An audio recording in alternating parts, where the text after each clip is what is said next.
Why do you want to conquer them? See, you will want to conquer something that you value, isn't it? Do you want to conquer something that you do not value? See, why would you take the trouble of conquering something that's of no value to you? You must… if you want to conquer, would you want to go and conquer a wasteland, or would you want to go and conquer a rich land? Rich land. If you are a king, what would you want to conquer? A rich kingdom you would like to conquer, not a wasteland. You don't want to go and conquer a desert, isn't it? So why do you want to conquer something that you don't want? So first drop the idea of conquering. Right now, are you angry? No. So why should you conquer it? It doesn't even exist. How do you control or conquer that which does not exist? Once in a way you get angry, isn't it? Why are you getting angry? Because suddenly your body, your mind, your energies are not behaving the way you want them to. They're just doing their own nonsense suddenly. That's anger, isn't it? So, anger is not in constant existence. That which is not in existence, trying to control or conquer that is just going to be a wasteful effort. Sometimes your mind turns unpleasant. One form of unpleasantness is called anger. Or in other words, sometimes you turn unpleasant. One form of your unpleasantness is referred to as anger, other forms of unpleasantness are called by many other different names. We'll just take anger as an example. Why would anybody make himself unpleasant? Why? There is sufficient unpleasantness in the world. Where is the need for you to make yourself unpleasant? Right now, you are in this kind of childishness that if situations around you are unpleasant, you will also become unpleasant. But you tell me, is there any intelligence in this? Especially if the situations around you are unpleasant, is it not all the more important that you must be very pleasant within yourself? Yes? Is it not all the more important? But right now you're in this mode, this childish mode, that if outside situations turn unpleasant, you'll make your insides also terribly unpleasant. There is no intelligence in this, isn't it? Somewhere, when it comes to ourselves, we are refusing to employ our intelligence. I am not telling you don't get angry, it's up to you. If it's a pleasant experience, get angry all the time. But generally, whenever you get angry, you suffer more than your victim, isn't it so? Yes? What is the point? Why would you create unpleasantness to yourself? There is enough unpleasantness in the world. However you walk in the world, you will step into something unpleasant here or there, isn't it? Isn't it so? However you try to avoid, somewhere you will step into some unpleasantness. Is there necessity that you have to manufacture your own private unpleasantness? Is there such a need? No. So why are you creating things that you don't want? Why are you creating unpleasantness for yourself? You just don't know what you're doing with yourself. That's the only reason, isn't it? Absolutely, unconsciously you're trying to go on. You do one thing. With your eyes closed, right now try to drive to your home.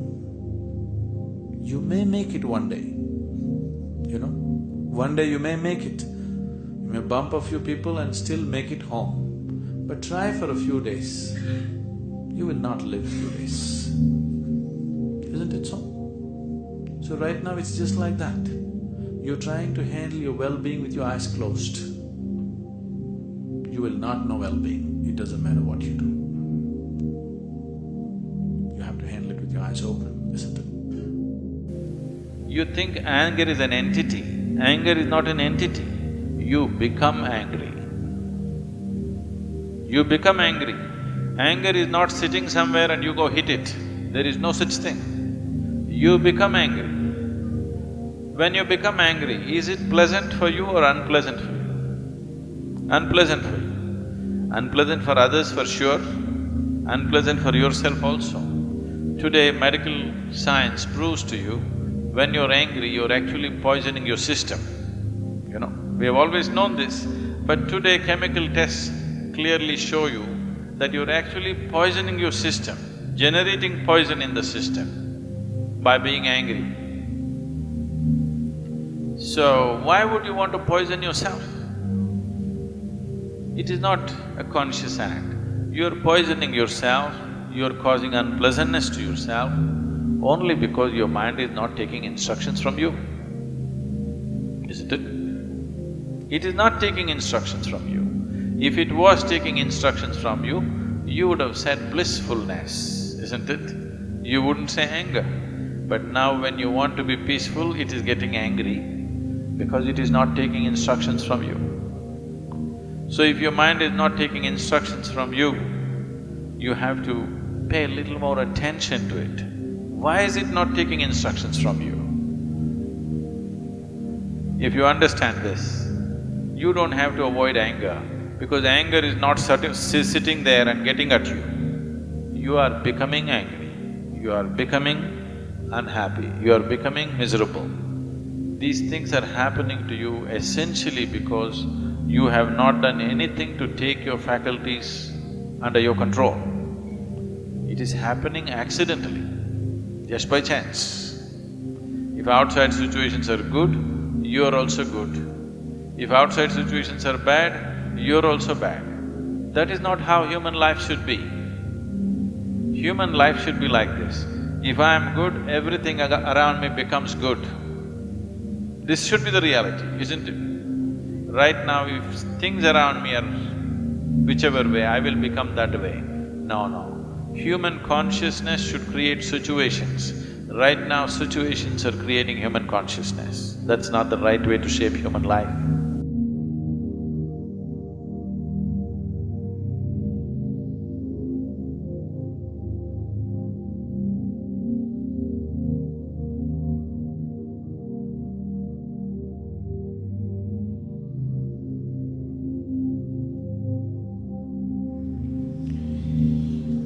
If you are capable of causing depression to yourself, I'm saying this not without any concern for your illness or not due to lack of compassion, because that is the nature of what's happening to you. If you're causing depression to yourself, you are able to generate substantial amount of intense emotions and thoughts, but in the wrong direction. If you don't have very strong emotions, very intense thoughts about something, you cannot get depressed. It is just that you are generating thoughts and emotion which work against you, not for you. So you are strong enough to cause depression to yourself because for you to cause a mental illness for yourself, unless you're pathologically ill, which is just a small number of people, rest are all self-created. Most of them are self-created. A few are pathologically ill, they cannot help it. It just comes from within because of genetic and other factors. Almost everybody here, if we train them towards a certain kind of thought process and emotion and push them a little bit with the outside situations, almost everybody will go lose their mental balance. They will become clinically ill. They can be driven to madness, I'm saying, because the line between sanity and insanity is very thin. People keep pushing it. You get angry, you're pushing the line. It's a thin line. In fact, when you get angry, you know you're pushing the line. That's why the expression, I was mad at somebody. You're not mad at somebody, you're just going mad. You cannot be mad at somebody. You're just pushing your sanity, the boundaries of sanity, and moving into insanity for a certain period of time and coming back. One day you're not able to turn back, then you're clinically ill. You must understand, even if you got angry for a moment,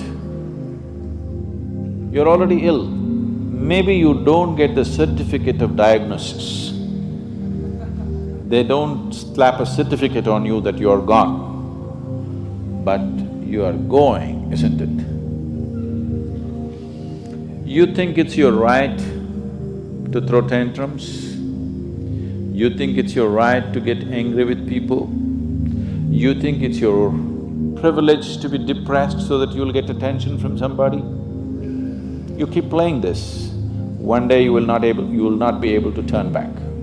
Keep crossing the line every day, one day you will see you cannot cross back. That day, you need a doctor. And you have incentives in your life to become ill, right from your childhood.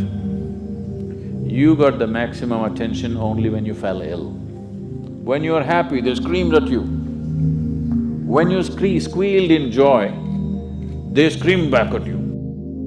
When you are a child, physical illness is good because you'll get attention from your mother and father and everybody around you, and you don't have to go to school on that day. So you learn the art of falling physically ill. But once you get married, you learn the art of becoming mentally ill. Because if you want to get attention, you go sit in a corner, act depressed, people will pay attention to you. So, you keep playing this game, one day you're not able to cross the line back. That day, you're clinically ill. Unfortunately, in many ways, not just in the way that I said now, in many different ways, I would say 70% of illnesses on the planet, all kinds, are self-created. Even if you get an infection, there is a way. If you keep yourself in a certain way, physically and mentally, the virus and the bacteria will not work the same way as it works upon somebody else. If you set yourself like this, no matter what's happening, anyway, I have to go and do this, this and this. There's no break from that. The last 29 years, I have not been able to cancel one program because I'm running temperature, I got a cold, I got this, I got that. It doesn't matter what's happening, what you have to do, you anyway have to do. You can't turn back on that. Either out of your commitment or you have a boss like that. One way or the other, if it happens, then you will see, you will not at all fall sick so often. Because if you have temperature, you still have to go. If it's summer, you still go, right? Now, a lot of people don't go. It's a little hot outside, they don't go and work. Little cold outside, they don't go and work. A little raining, they won't go and work. A snowflake, they will not go and work. This is just weather. So for every change in weather, if you have the comfort of covering yourself in a blanket and lying down, once you create that, your body will learn to fall sick as often as possible. So you just have to set the necessary conditions for health, necessary incentives for health, both for yourself and your children if you have them. Do not set incentives for sickness. A child is sick, observe him from a distance, never go cuddle him. He knows that's the worst time of his life and he knows he has to get well soon. And give him the best attention when he is joyful. You will see he naturally learns from within. His very chemistry will learn that it pays to be joyful, it doesn't pay to be sick. If you make this very clear to your own biology, to your own chemistry and to everybody around you, you will see people will not fall sick as often as they are right now. If you can turn your mind this way, you can also turn it this way. I want you to understand this. No, I am like this because my father abused me when I was 7 years of age. If you know all that bullshit, you can as well turn yourself around, isn't it? It's time. You must understand, mentally, physiologically, chemically, energy-wise, you must clearly understand it doesn't pay to be sick, unhappy, depressed. It doesn't pay. To be joyful and ecstatic, it pays.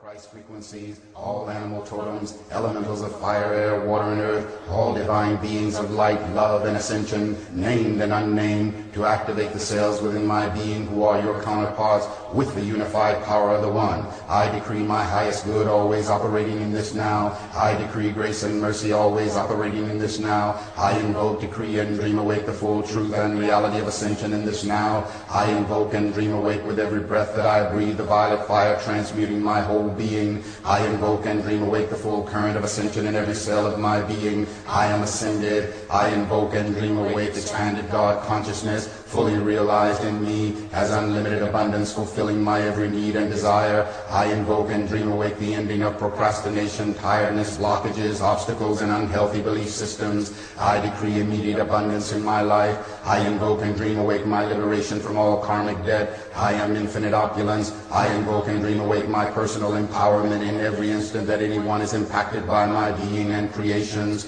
I invoke and dream awake the infinite empowerment of my sexual, spiritual, mental, emotional, physical, and financial relationship with life. I invoke and dream awake sacred sexuality, erotic innocence, and always express the sacredness of sexual force for pleasure, creativity, and healing. I invoke and dream awake world universal healing from all sexual woundedness and shame. I invoke and dream awake worldwide release of all manipulating forces and beings who would control humanity past, present, and future. I invoke the angels and ascended masters to realign and heal all misused energy, to include the full restructuring of our DNA. I invoke and dream awake the transmutation of all negative and judgmental projections. I invoke and dream awake my constant ability to be centered and balanced in my psychic perceptions and empathic nature. All overwhelming psychic energies are released by me automatically, easily, effortlessly. I am empowered by everything. I invoke and dream awake my lucid dreaming each night I sleep and total remembering when I awake. I invoke and dream awake my infinite harmony with God, Goddess I am. I invoke and dream awake the full expression of my miraculous healing power. My life is a continuous stream of miracles. I invoke and dream awake my infinite ability and willingness to receive all life's blessings. I invoke and dream awake a constant attitude of gratitude for my whole life, all my accomplishments and blessings, including the same for the universe at large. I invoke and dream awake the full blessings of God, Goddess, the ascended masters, angels, guides, and beings of light to bless this earth. I invoke and dream awake all my decrees, invocations, and prayers I have released to the universe and open myself to God's response, support, and love in my highest good. I invoke and dream awake the release of all past, present, and future lifetimes of decrees and vows which would bind me to limitation, lack, density, and anything not of ascension in this now. I invoke and dream awake the full reclaiming of my eternal self as powerful, loving, and fully aligned in abundant God consciousness. I invoke and dream awake the total dissolving of all manipulating forces which would bind this earth plane in fear. I invoke and dream awake the influence of the ascended master realm and angels to intercede and raise the vibrations higher to bring darkness into the light, raising the frequency of love and God consciousness on planet Earth in this now. I invoke and dream awake the ascension of planet Earth in this now.